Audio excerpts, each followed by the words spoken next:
Hello, my name is Alex Nikiforov, and I have been a professional musician for my entire life. When I say professional, I mean that I earn all of my income from playing music or working with music. Some of that has been in the civilian sector, some has been in the military, some has been teaching, performing, transcribing, arranging, all those different kind of things. But over the course of probably about 25 years, I've worked with countless other professional musicians and instrumentalists and vocalists, and I frequently get asked to do things on guitar that cannot be done through no fault of mine or any other guitarists, simply because the guitar doesn't work that way, which is exactly what this is all about. So if you're a guitar player and you're watching this, feel free to keep watching, but more importantly, please pass this on to all of your other friends who just happen to not understand how guitar works. No fault of theirs, just one of those things that they haven't had to consider yet. So what I'm using today is one of the world's most popular and most successfully mass-produced electric guitars called a Fender Telecaster. If you're a non-guitarist, you'll know a Telecaster because it has two pickups, two magnetic pickups, and one deep cutaway so that you can reach the higher frets. Higher frets meaning the ones that are closer to the guitar, lower frets are the ones that are closer to the headstock, further away. I chose this guitar specifically because it's been used in every single genre from jazz to pop, rock, country, funk, R&B, and everything in between for the last 50 plus years. It was started being mass produced around 1950 or 1951, and this guitar was purchased in 2002. So the design has withstood the test of time and all the other technological advancements that have come and gone, passing fads, and other things that have been incorporated into mass production. This guitar, basically it's a chunk of wood. You got another chunk of wood, 6 strings, a couple of pickups, a few controls for tone and volume, and to select pickups. That's it. There's no fancy things on here, nothing like that. So what I'm showing you is a guitar that is frequently used by most professional guitar players at some point or another in their career. Okay, so today I'm going to be comparing the guitar in a lot of ways to a piano, only in the sense that they are often the only two polyphonic instruments in an ensemble. Polyphonic meaning more than one note. So I can play chords, dyads, triads, etc. Unlike monophonic instruments like a trumpet plays one note, saxophone plays one note, flute, euphonium, tuba, trombone, etc., etc. You'll see that I have 6 strings, or basically six entities. Every time I play one string, whatever string that is, whether I fret it or it's open, I've taken away 1/6 of my options. I can now no longer make another note on that string without affecting that note. Unlike a piano, when I play one note, I've taken away 1/88 of their options. Okay, so you start to see the difference already. Likewise, I can only activate notes without using extended techniques with 4 fingers. So every time I play one note, every time I fret one note, I've taken away 1/4 of my options. Unlike piano, where if I play one note with one finger, I've taken away 1/10 of my options. See what I'm saying? Likewise, every time I play a note with my first finger, that means I can, or anything past my first finger, I can't play anything beyond that. Unless you're quadruple jointed, you can't get another finger past your first finger. So now anything that's happening here, wherever here is, eliminates all of these options. So on most electric guitars, you have 21, 22, or 24 frets. So if I'm, say, for instance, playing a note on my 5th fret, I've taken away 1, 2, 3, 4, and open. All those options on there, I cannot reach them and I can't play them unless I'm playing an open string. Right? So if any of you are math wizards out there, please put together a matrix. I would beg of you, because I'd love to see it. Put together a matrix of how many options I have available from the beginning. 6 strings, 21 frets, 4 fingers, and then take away all those options every time I use one of those, right? Okay. So what that means then too is because I've got different places to play things, unlike a piano, I can play the same exact passage or the same exact set of notes in a multitude of places, in a multitude of ways. If I walk over to a piano and I want to say play this example starting on a C, there is one and only one place that they can play that. Only one, in whatever octave it is. one option. I'm going to play that exact same example on guitar and show you just how many options I can play something like that. Just set a metronome. 1, 2, 3, 4. 2, 3, 4, 5, 6, 7, 8, 9, 10,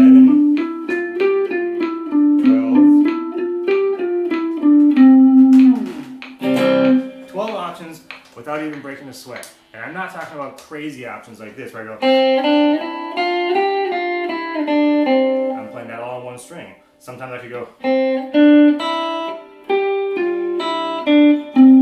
or any bizarre variation like that. What this also does is this gives us an opportunity to phrase things completely differently from one option to another. On my piano, I could go,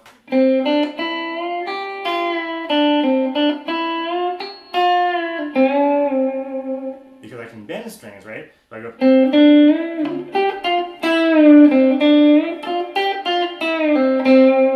and that's where the phrasing and that's where the creativity and expression comes from. But something to think about, unlike piano, I can play a lot of the same stuff in a lot of the different places, and every one of those options is going to sound different, feel different, and create different attacks and approaches to where I'm coming from and where I'm going to. Alright, now that we have a basic understanding of how the guitar is kind of laid out after centuries of development and trial and error, that makes the most sense for how a physical human body is put together and what we also tend to like to hear in music and how music works. Let's see if we can apply some of this new knowledge to requests that we get all the time, typically transposition. Transposition is moving a song from one key to another key. So for example, if I'm playing something up here and the singer is like, oh, that's too high, can you take it down a half step? Sure.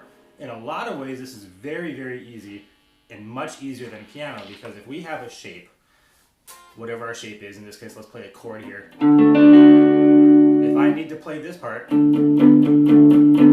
standard rhythm guitar part, and they say, hey, can you take it down a half step? Or for guitars, that's 1 fret. We say, yeah. No problem, extremely easy.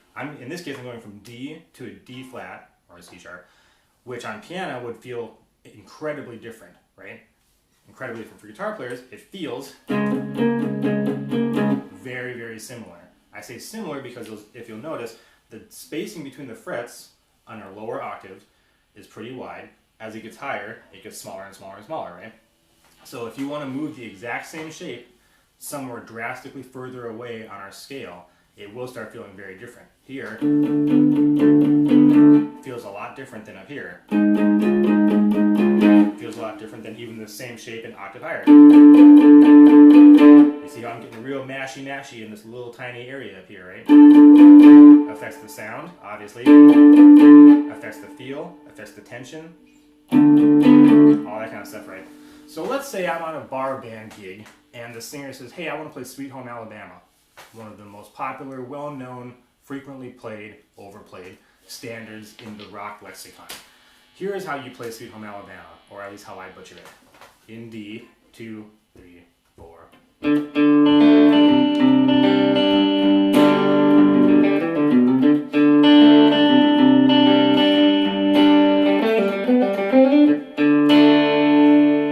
my little intro, right? Pretty easy. One of the first things we learn, one of the first things I learned, and it's easy and it sounds good because I'm using open chords. Open chords meaning I'm playing some fretted notes and some open strings, which aren't fretted. In that case, I have my nice big root. By the way, this is just the noise of a guitar. That's how guitar sounds. I'll get to that in the next lesson.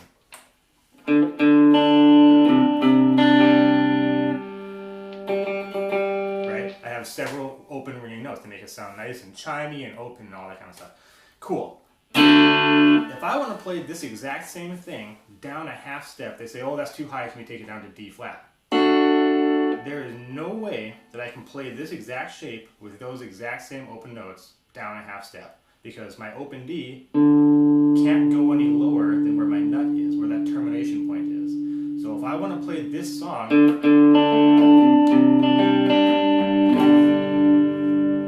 I can't play those same shapes. So what I need to do is I need to reevaluate how I'm going to play those shapes. And everything can be done on guitar. You can play anything and every single thing. It takes a lot of work though, and you'll see real quickly how much more challenging it is. Now if I want to play that in D flat, I have to play it in a different shape. Right? Now I can play that same song.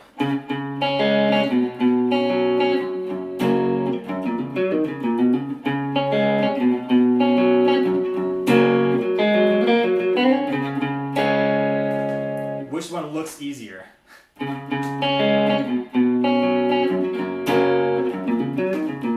Or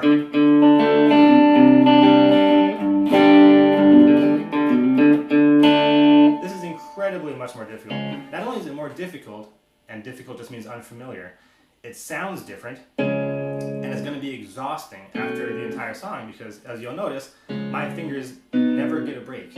I can't let anything ring. Every sound I make has to be actively produced. Guitar can make sounds just by sitting here. You'll eventually start feeding back.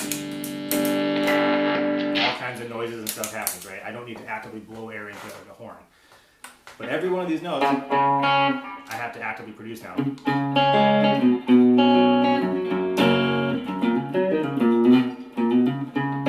Cool. Maybe that's too unfamiliar. Maybe I can play it in a different shape.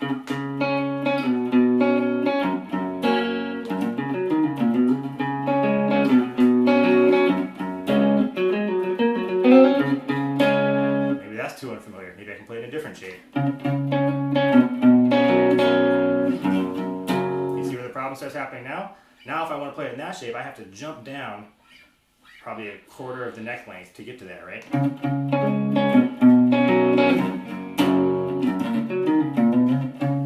Starting to get real awkward, right? Or I have to do an octave transposition, octave displacement, which is going to break up the shape of the line.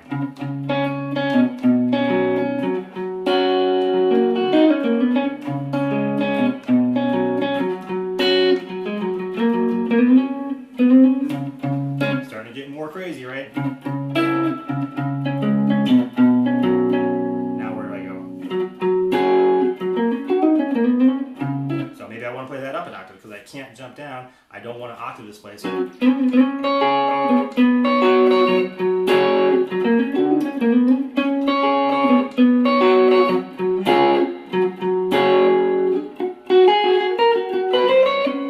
Getting real weird.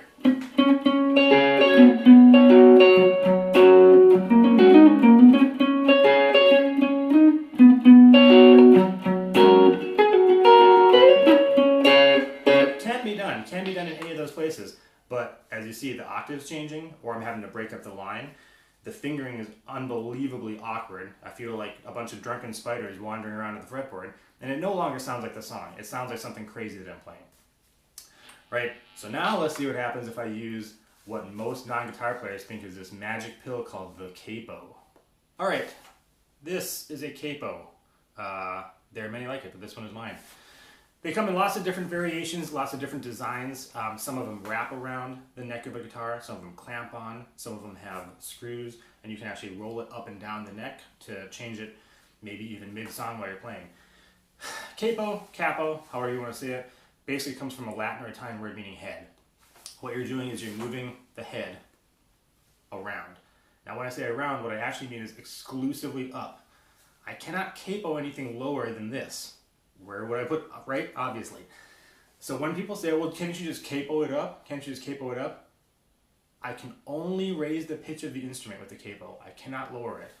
So if I want to capo something, great, but it's going to go higher. Now just remember what I was saying in the beginning, every time I play something here, that's essentially capoing the neck. If I have my fingers here, I can't play anything past that. If I have my finger here, all of that is dead space, right? So let's just say that somebody requests me to play Sweet Home Alabama in D flat, and they say, well, can't you just capo it? Again, if I want to play the exact same shape, with all those nice, beautiful, ringing open strings, the way it was written and intended, sure, I can capo it to D flat, I'm gonna have to capo it all the way up here.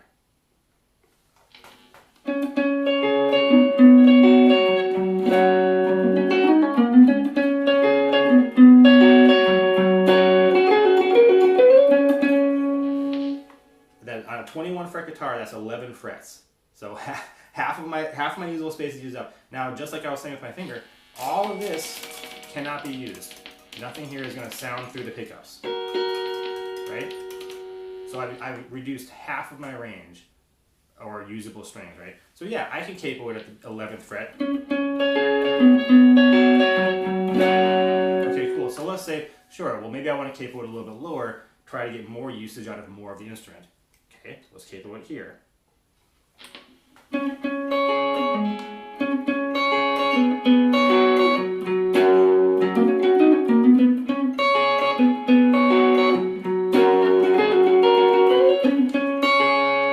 Can also be done, still the same octave, so it doesn't really get me anywhere, but I did gain, 2 more frets of use. Let's see what happens if I capo it here.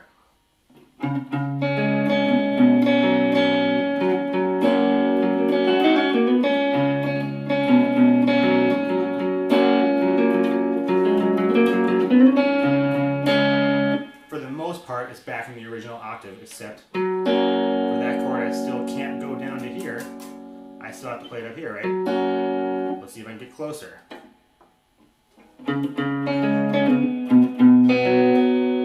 Still can't go down there, right?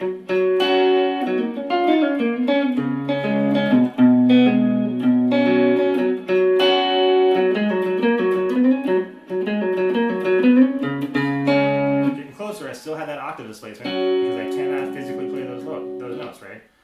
I capo it down here at the 1st fret.